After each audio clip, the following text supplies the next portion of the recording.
Tufumbe macho kwanza, tumshukuru Mungu. Roho Mtakatifu, asante kwa ajili ya wakati mwingine mzuri unaotupa. Tunaomba kibali chako kiendelee kuwa pamoja nasi, ukitujalia katika mambo yote. Utupe neema na ushindi katika jina la Yesu Kristo wa Nazareti. Amen. Amen.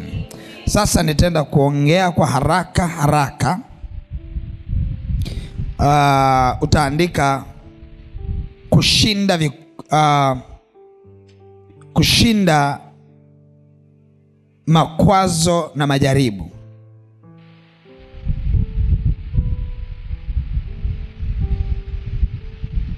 Amen.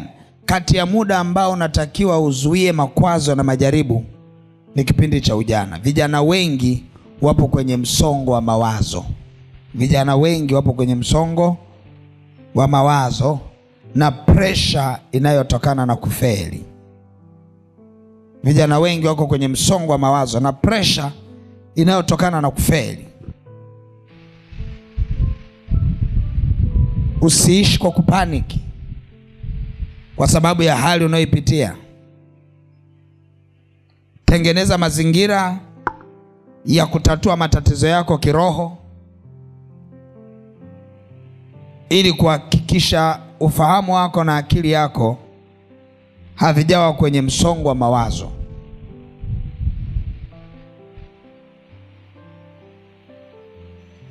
Kwa sababu msongo wa mawazo unaondoa ufanisi. Na katika umri wa ujana ndio mahali ambapo unatakiwa ufanye vitu vyako kwa ufanisi. Hapo ndani kuna uwezo wa ubunifu, kuhakikisha kwamba kama kijana unakuwa mbunifu wa mambo mbalimbali. Akili ya ujana ni akili nyepesi ya kuweza kufanya mambo makubwa. Hakikisha hauipi mzigo wa msongo wa mawazo. Hakikisha muda wote unaishi maisha ambayo yanakufanya uwe huru katika ufahamu wako. Msongo wa mawazo, nimesema hapo awali, unatokana na kushindwa. Unajikuta una mipango alafu haiendi. Kwa unakuja kijana na kuwa na msongo wa mawazo, anawaza sana. Kwenye mawazo mengi hakuna majibu kwenye mawazo mengi. Kwa sababu mara zote msongo wa mawazo hauleti majibu, huwa unaleta hali ya kuchanganyikiwa. Kwa tatua matatizo yako kiroho. Shirikisha sana maombi yako binafsi. Lakini omba msaada wa kiroho kwa mchungaji na viongozi wa kiroho wengine, mashemasi, viongozi wa seli, imradi matatizo yako uyatatue katika mlango wa kiroho, ili kuepukana na msongo wa mawazo.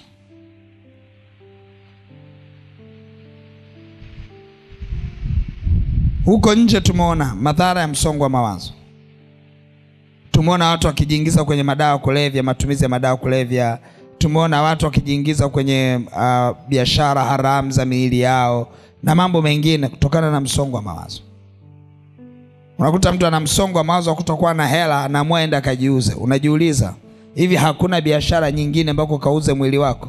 Utakuta tu ni kutokana na msongo wa mawazo ambao umekosa msaada wa kiroho. Kwa hiyo hakikisha usione hili ni jambo dogo. Jambo dogo ukiendelea kuliwaza linaleta msongo katika fikra zako.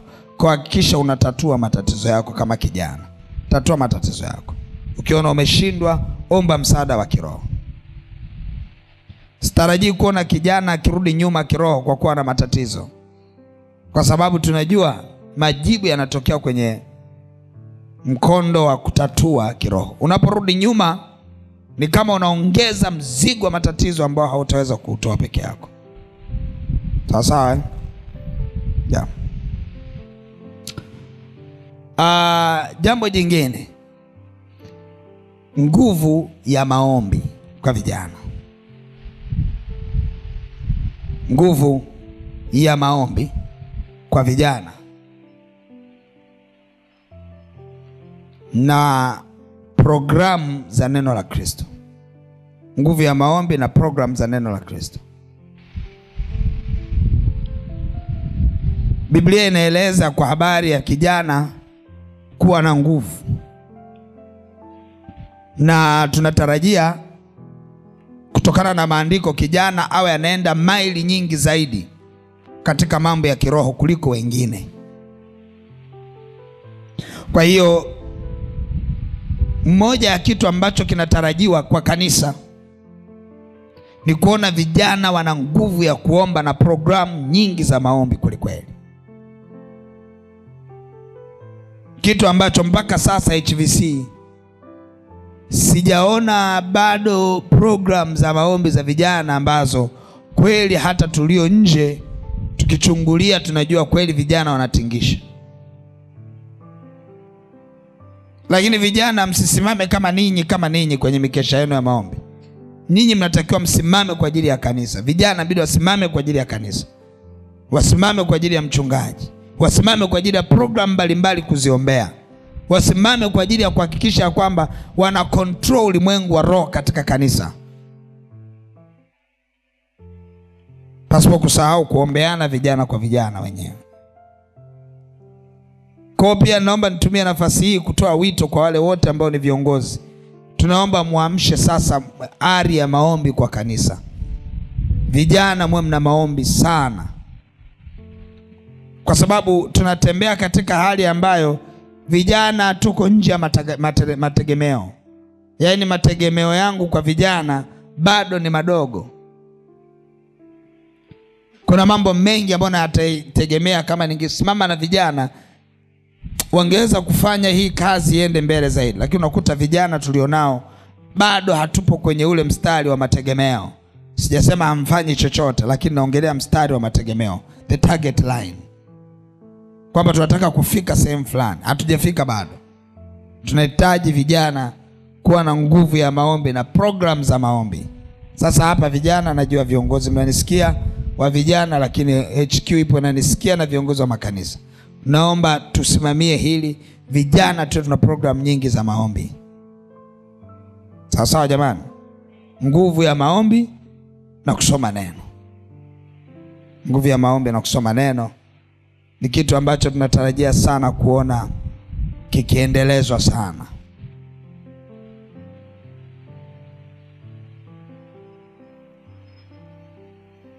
Haleluya. Jingine, naenda haraka lakini tunanielewa, tunaelewana vizuri. Huwa mnakutana lini kwenye maombi vijana?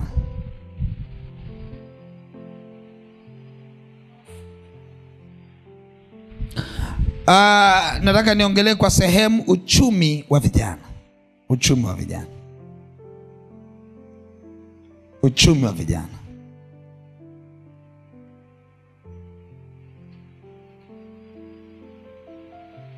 Kumekuwa na changamoto ya vijana wengi kutokufanya kazi kutokana na kukosa ubunifu wa nini cha kufanya. Vijana kutokufanya kazi kutokana na kukosa ubunifu wa nini cha kufanya.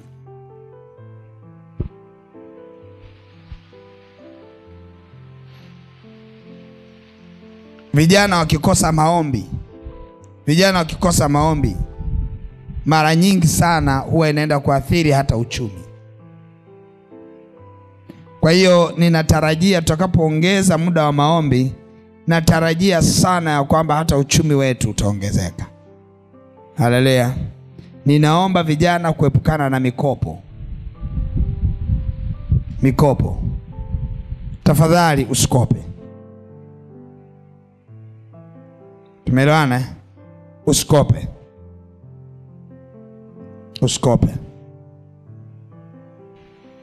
Kimbia mikopo, itakufedhehesha.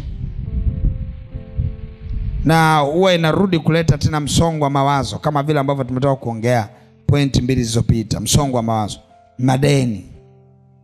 Kubali kuishi kutokana na ulicho nacho.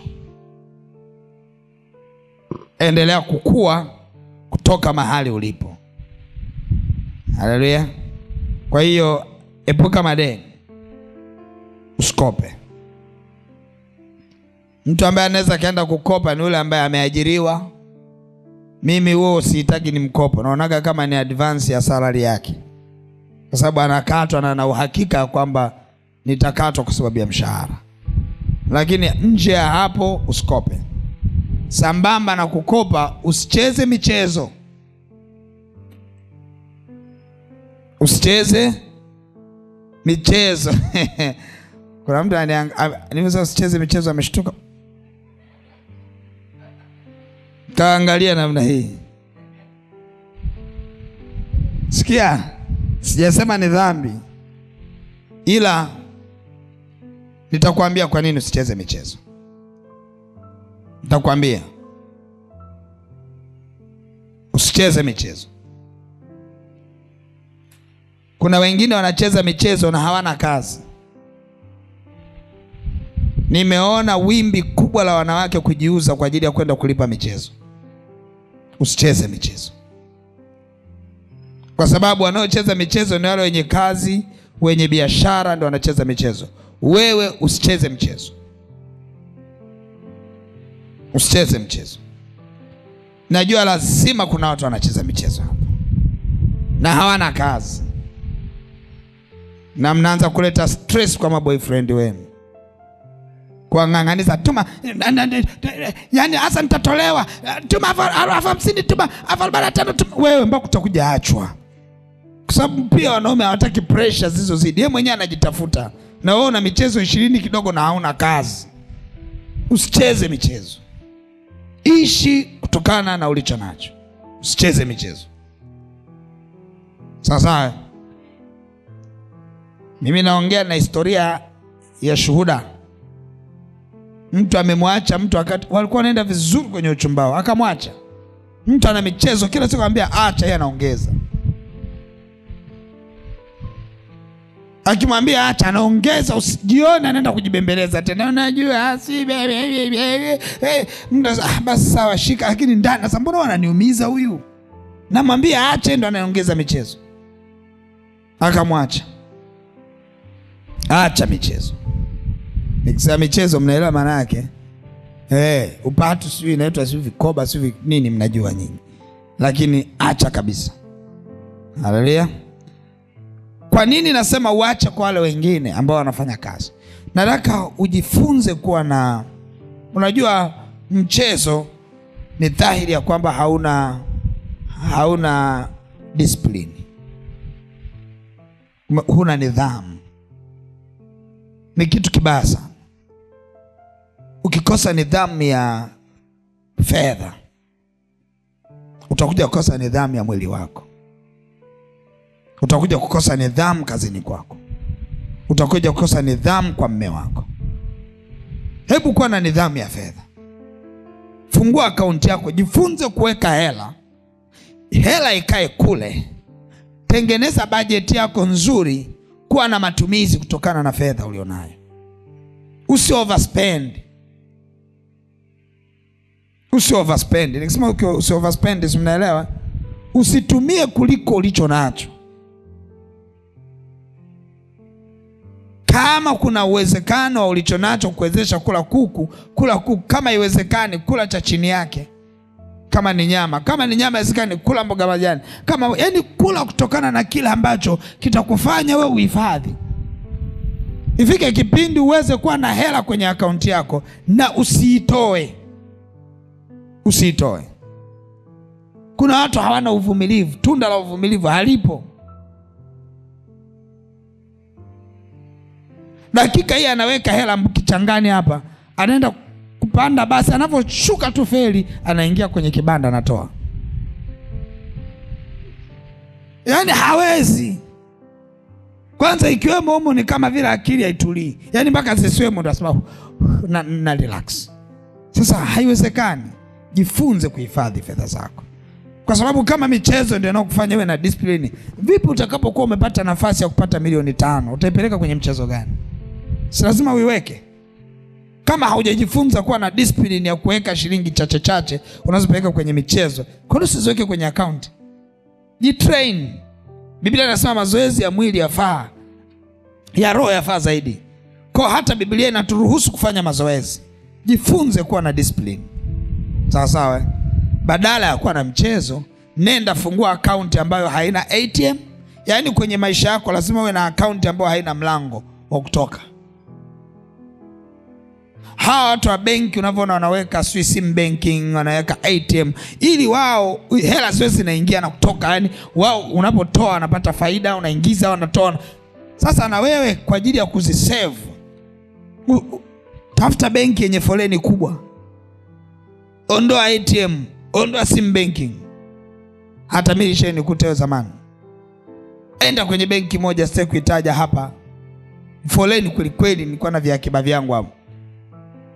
Unapanga foleni, ukiangalia ule mstari unauliza hivi, naenda kutoa shilingi ngapi? Guess what? Kwani siwezi kwenda kutafuta hii hela kwenye njia nyingine nipate? Wacha nikatafute. Naenda kutafuta. Ikuwa nisaidia. Baadaye imeenda hivyo foleni, hiyo benki imekuja kuisha na mitandao hii ikafunguliwa. Bado sijafungua chochote na sitaki kufungua mlango huko. Ninaiacha. Yaani kuna namna ambapo lazima uwe na account ya ambayo inakupa wewe mazingira kutokuisogelea sogelea. Somba kwa na kibubu. Yaani jifunze tu. Kibubu sio kibaya. Kibubu sio kibaya. Japo sio guarantee sana. Mimi nishaona mtu amenunua kibubu 5,000. Ametumbukiza 2,000. Nimekuta shida kavunja pa. Kwa sasa akachukua 2,000. Sasa mahesabu yanaendaje hapo sasa kiuchumi? Mbona mambo yanapandana? Mbona mambo yanapandana sasa hapo? Hiyo ni faida ni hasara sasa hapo? Si hasara tayari? Si bora hata usingenunua. Maana umenunua 5,000, umebakiza 2,000, ulikuwa na shilingi 7,000. Umetumbukiza 2,000, umepiga ile 5,000 katikati. Umeenda kuchukua 2,000. Si bora hiyo 5,000 ungeweka mfukoni ukala? Mambo yanaendaje jamani? Tuombe roho ya mafanikio na tukemee roho ya mapepo ya kutushikilia. Kwa sababu kama haujaombewa pepo la umaskini likatoka, hauwezi saidiwa kwenye chikibu. Jamaa mmoja akasema nafunga ufunguo hapo, ufungua akapeleka si kwa shangazi yake si wapi. Vile vya funguo vile. Akasema usinipe hizi funguo. Nataka mpaka kibubu kijae. Nitakuja kufungua siku ya birthday yangu. Birthday yangu. Maneno tu hayo. Maneno tu hayo. Kaweka siku 2-3 tu. Imemshika mambo, amefika hadi hapa hana hata hela kula na maji. Akasema we.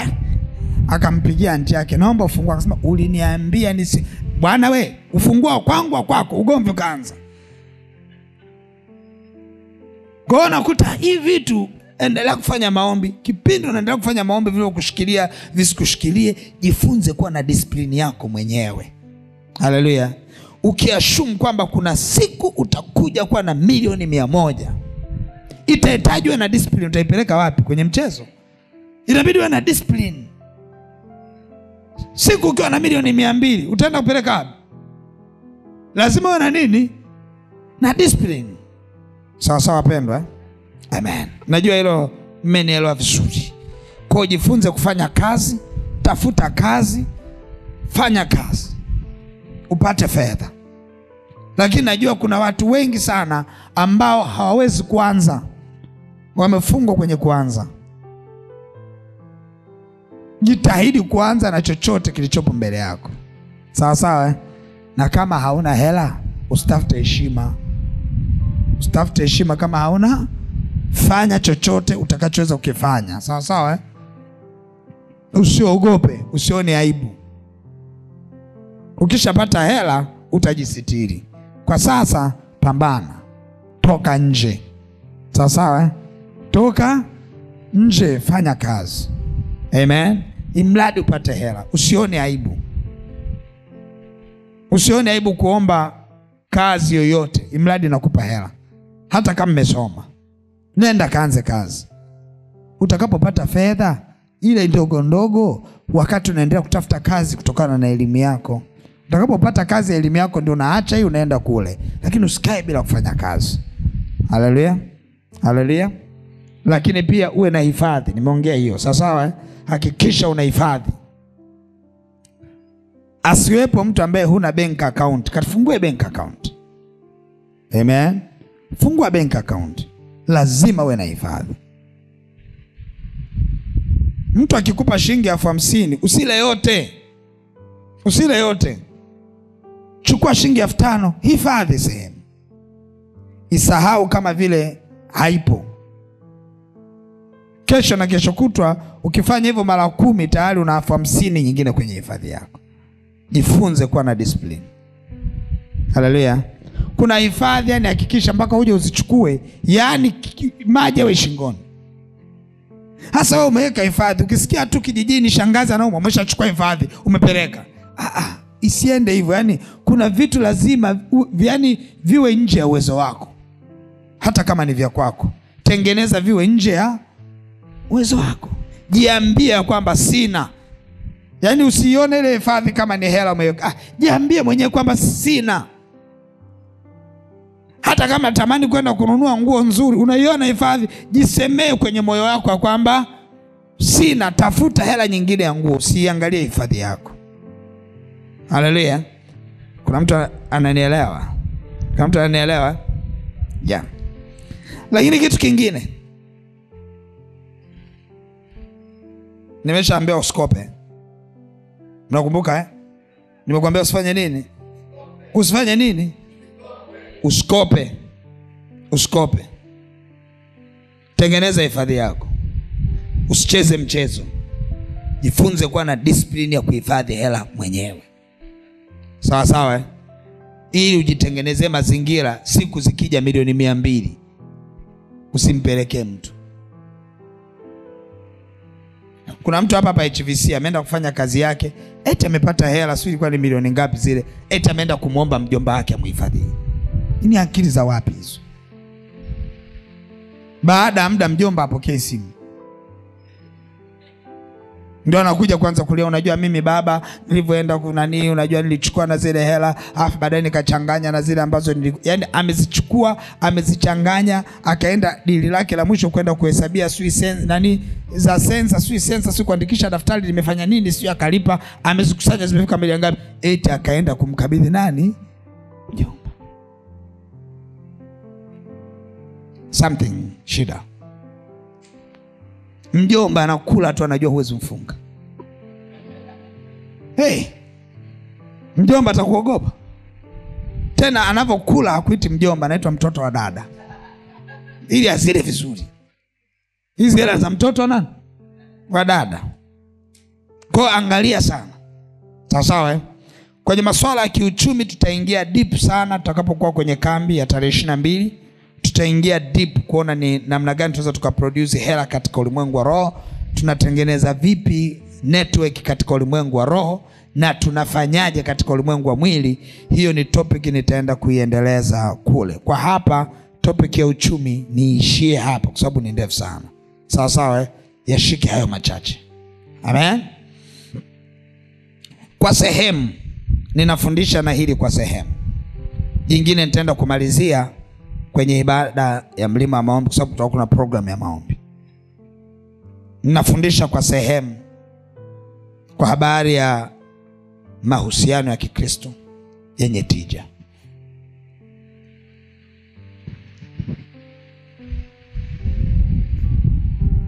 Watu wengi wamekuwa shindwa kudumu katika mahusiano yao kwa sababu ya kukosa nidhamu wakati wa mahusiano. Na nidhamu hii ninayoongelea ni nidhamu ya maadili ya Kikristo. Nidhamu ya maadili ya Kikristo. Kuna tofauti kubwa kati ya mahusiano ya kiuchumba ya Mkristo na mahusiano ya kiuchumba ya mtu ambaye sio Mkristo. Wakristo tuna maadili yetu ya kibiblia ambayo ni mazuri sana, yanafanya hata ndoa yako iende kwa step nzuri na kwa uharaka kutokana na maadili. Na moja ya maadili ni namna ambayo maisha ya hawa watu wanaoitwa wachumba yanavyokuwa. Kuna gap. Lile gap ni muhimu sana. hususan unapokuwa katika mahusiano ya Kikristo. Naomba nisisitize, ya Kikristo. Sababu yale mahusiano mengine huko mtaani, mtu anasema ameenda kwa mchumba wake atarudi kesho, haina shida. Lakini maadili ya Kikristo hayaruhusu. Maadili ya Kikristo yametofautisha maisha ya uchumba na maisha ya ndoa. Na ndio yanayoleta hamasa ya mtu kuoa haraka kutokana na vile ambavyo mchumba wake na yeye wanaishi. Kumbuka, kuoa ni kitu ambacho ni demand, ni kitu ambacho kinadai. Ukikipa kabla, unakuwa tayari umeingia kwenye ndoa pasipo kubariki ndoa.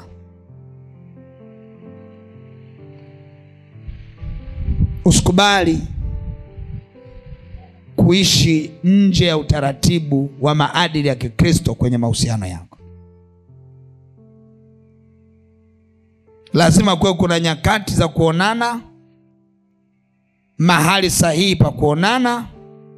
Lazima kuwe kuna wakati wa kuagana na kila mtu aende kwao. Hii itakupa heshima we binti ambaye unaolewa, lakini pia itafanya mchakato wa kuolewa kwako kuwe haraka. Kumbuka, katika mahusiano, kutokana na namna ambavyo Mungu ameiweka, mwanamke hana nguvu kubwa kwenye mahusiano ila mwanaume. Mwanaume ndio anayeoa. Kwa kuwa mwanamke ndio anayeolewa, hakikisha wewe mwanamke unatengeneza mazingira ya kuolewa. Usikubali tu watu wao wanapita na kuchezea na kuondoka. Kwa haya magepu tunayoyaongelea lazima yafanywe na wewe mwanamke. Nimekuwa na changamoto kubwa sana na mabinti zangu hapa. Somo hili limekuwa gumu sana kwao. Yeye namwambia, bwana, kaa mbali na huyu mtu.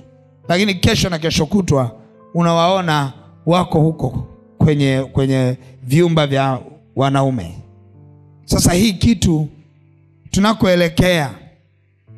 tunakoelekea tutaanza kubatilisha uchumba kabisa. Endapo kama tutakuta umegoma kuishi kwenye maadili ya Kikristo. Hii kitu ndio inayofanya uchumba unakuwa uko prolonged, unaenda muda mrefu. Kwa sababu kama wewe unaenda kufua nguo na haujaolewa, anayefua nguo ni mke, sio wewe. Je, wewe umeshakuwa mke? Kwa nini usivumilie ili aone huyu mtu kwamba anahitaji kufuliwa nguo na hauwezi kumfulia nguo kwa ajili ya hajatimiza vigezo? Na hii story ilishatokea. Mtu akawa anakuja analia hapo Sinza, analia kabisa.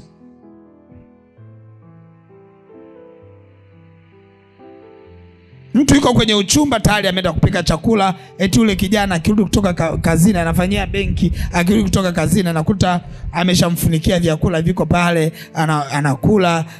Siku nyingine sana anakuja kufua nguo, anafua, ananyosha, anaziweka, anafanya hivi. Siku nyingine weekend anaenda, anarudi juma ngapi, imeenda hivyo. Akawa anaona kwamba akitengeneza yale mazingira yale ndio kuolewa ni haraka.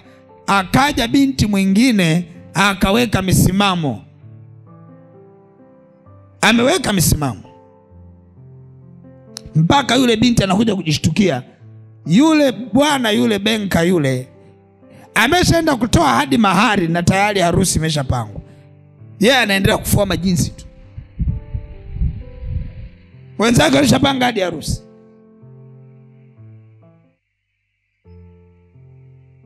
Akaniambia, mimi nimeshafanya mengi, nimewekeza sana kwake. Nikamwambia, wewe sio uwekezaji, uliwekeza ujinga.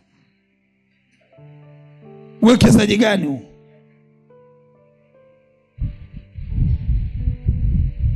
Hasa tuone ni nani aliyewekeza. Mwenzie anaolewa, Amekuja kugundua ilikuwa mwezi wa 11 mwaka jana, tarehe 22 si tarehe 20 ngapi. Yeye ndo anakumbuka, yani anashtuka mwezi huo wa 11. Ni si tarehe za mwanzo, tarehe 20 ngapi ndio harusi. Ndio anashtuka. Ndio anakuja mbio analia hapo. Kachanganyikiwa. Kaenda Sinza pale kachanganyikiwa, akamwambia mimi hapa leo siwezi kuonana na wewe, ni Jumapili. Mimi nawahi kwenda kwenye ibada Mbutu. Yaani nimefika hapa dakika chache naye huyu hapa. Ana hema. Nikakaa naye hapa.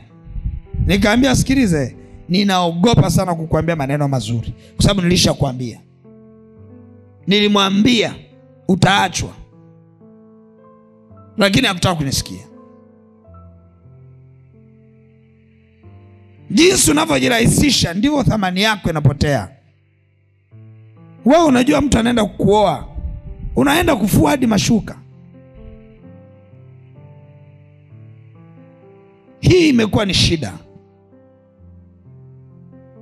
Hasa sijajua tuongee kwa lugha gani, na natamani sana watu wanielewe kutoka ndani ya mioyo yao.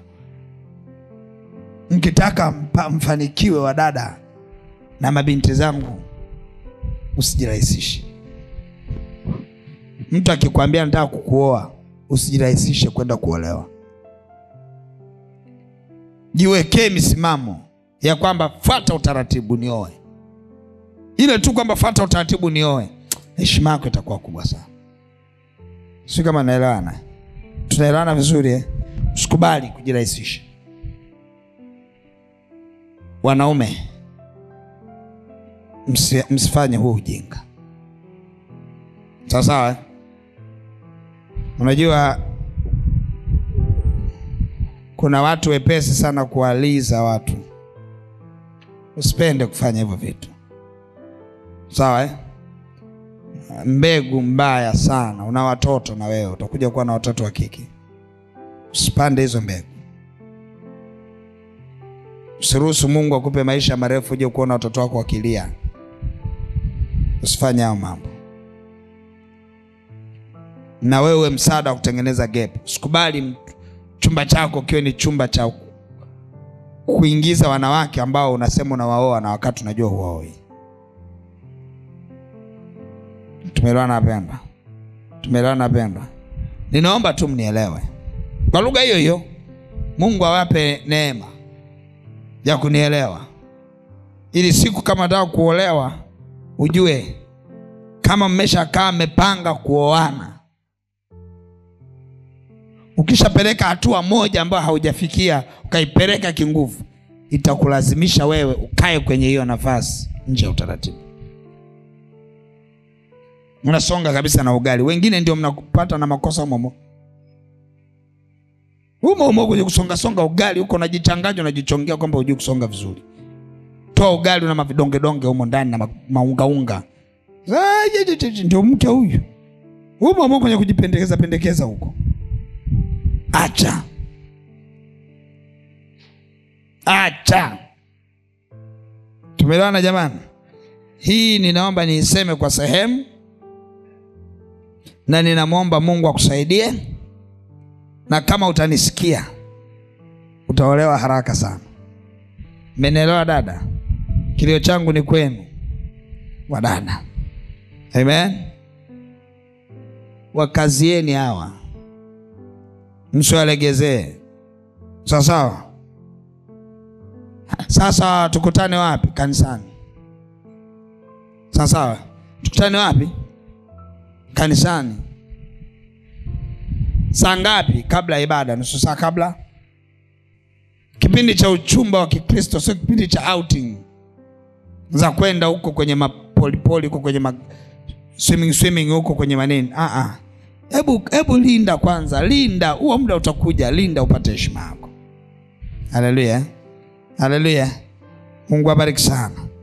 Ninaomba kwa leo niishie hapa ili tuende tukajiandae na ibada kwa ajili ya kesho. Na ninaamini kwa sehemu utakuwa umechukua vitu vichache vya leo. Haleluya. Hivyo vichache vya leo vibebe. Ninaomba ukaviishi. Halafu tukutane tena semina ya vijana tarehe ngapi? 22. Usikose. Haleluya. Amen. Unaweza kusimama sasa kwa miguu yako.